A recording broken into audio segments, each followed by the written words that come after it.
6 सुरक्षित सीट और 16% आबादी।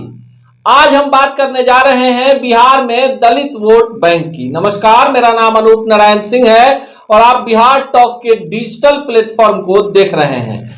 बिहार में सत्ता और सियासत का गणित जातीय गणित से क्यों घुल मिल जाता है, अंक गणित बीज गणित में कैसे बदल जाता है, यह जानने के लिए आज आपको बता रहे हैं। बिहार में 40 लोकसभा सीटों में हर एक सीट पर 50,000 से लेकर 1 लाख तक की वोट बैंक वाली दलित वोट के बारे में कि आखिर बिहार के दलितों को राजनीति में उचित भागीदारी क्यों नहीं मिल पाता, कौन उनके रास्ते के अवरोधक बन जाते हैं। सबसे पहले हम चर्चा करेंगे उन 6 सुरक्षित लोकसभा सीटों की जहां से दलितों के लिए आरक्षित है। ये सीटें हैं, चिराग पासवान जहां से जीतते हैं वो सीट है जमुई सुरक्षित।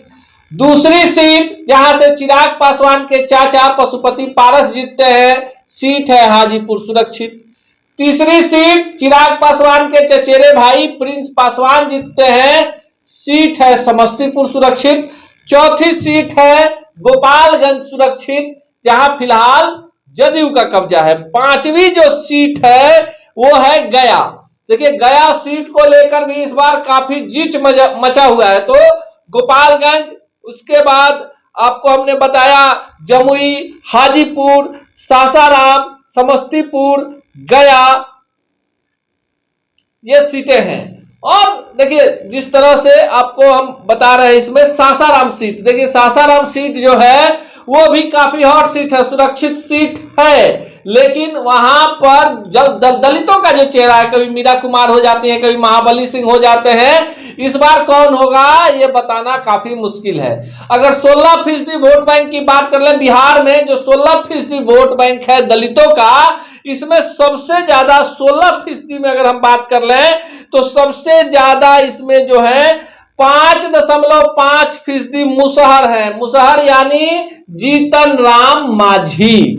मुसहर माने जो जिनको रत्ने सदा, जिन्हें नीतीश कुमार ने संतोष सुमन के हटने के बाद मंत्री बनाया है, बिहार सरकार में कल्याण मंत्री बना दिया है। रत्नेश सदा को मुसहर जाति से आते हैं। अब 5.5% वोट बैंक है। जीतन राम मांझी समाज के सबसे बड़े नेता हैं। लोकसभा सीटें कितनी है तो गया की बात छोड़ दें तो उसके बाद मुसहर समाज के पास कुछ खास नहीं है, लेकिन इस बार बहुत बड़ी तैयारी चल रही है और जीतन राम मांझी अपने बेटे को गया से लड़ाना चाह रहे हैं, तो अपने समधी को जमुई से। अब 5.5% के बाद सीधे आते हैं कि दूसरी वो जाति कौन है दलित में जिसके पास बड़ा वोट बैंक है। तो जाहिर सी बात है, जिसकी जितनी भागीदारी, जितनी तादाद उतनी भागीदारी, तो वो जाति है पासवान, जिसे आप बिहार में कई उपजातियों में बटी हुई जाती है। दुसाध है, उसको भी पासवान में है, माझी है। तो इसकी जो तादाद है ये है 4.5%।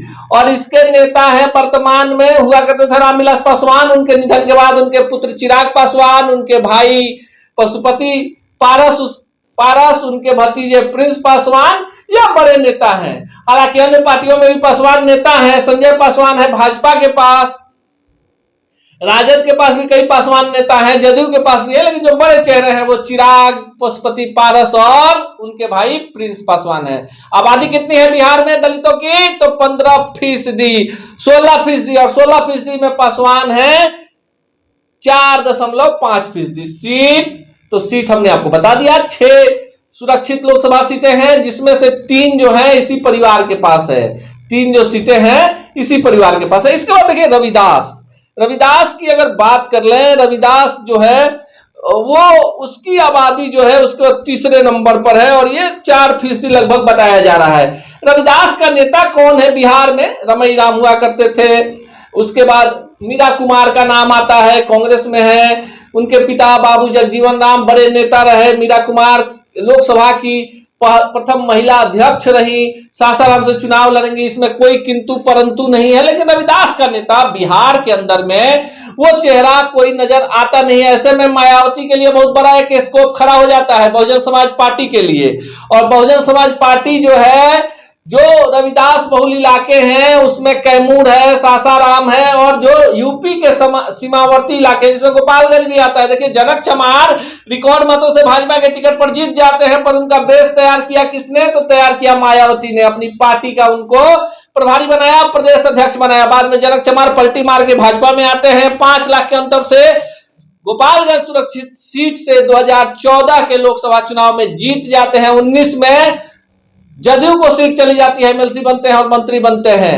आज की इस कहानी में 16% वाले दलित वोटों की इसलिए चर्चा कर रहे हैं कि जहां दलित वहीं महादलित, और वहीं से एमवाई समीकरण शुरू होता है। हालांकि इस वोट बैंक पर किसी एक का कोई खास प्रभाव नहीं है, लेकिन बिहार में यह 16% वाला दलित वोट बैंक बिहार की राजनीति को निर्धारित करता है। अगले एपिसोड में आएंगे तो इसी तरह की जानकारी परक खबर आपके लिए लेकर आएंगे। ऐसी ही खबरों के लिए जुड़े रहिए बिहार टॉक से। यूट्यूब पर लाइक और सब्सक्राइब करें, बेल आइकन जरूर दबाएं। फेसबुक, ट्विटर और इंस्टा पर फॉलो करें। धन्यवाद।